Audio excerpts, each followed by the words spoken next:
برگزیدگان بنیاد ایران شناسی رو خدمت شما معرفی میکنم.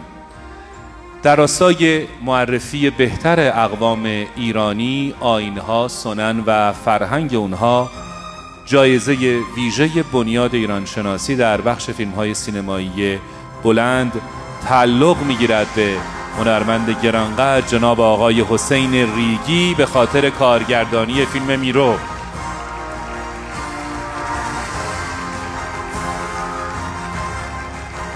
جناب آقای ریگی رو تشویق بفرمایید.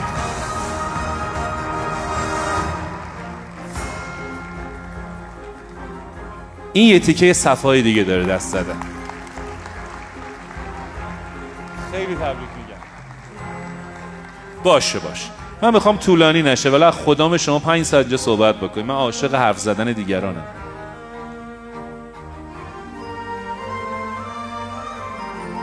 بیاسید.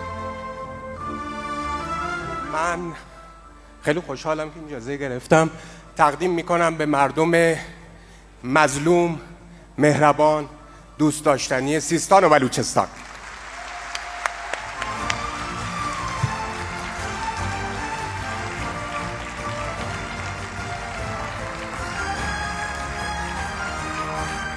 همیشه سیستان و بلوچستان در سینما به قاچاق مواد مخدر، اشرار و فقر و خوشسالی معرفی می شده. ما به عنوان فیلمسازان سیستان بلوچستانی سعی کردیم یک چهره دیگری رو به تصویر بکشیم از سیستان و بلوچستان بر پرده نقره سینما و امیدوارم که این مسیری رو که شروع کردیم، حالا با 3 تا سینمایی که شروع کردم که هر 3 تاش در سیستان و بلوچستان بوده، بتونیم یک بخشی از تصویر واقعی استان رو به تصویر بکشیم. ایران از اقوام مختلفی تشکیل شده. ایران به تنهایی میتونیم بگیم اندازه یک دنیا اقوام درش هست و این خیلی نیاز داره که بهش پرداخت جدی بشه.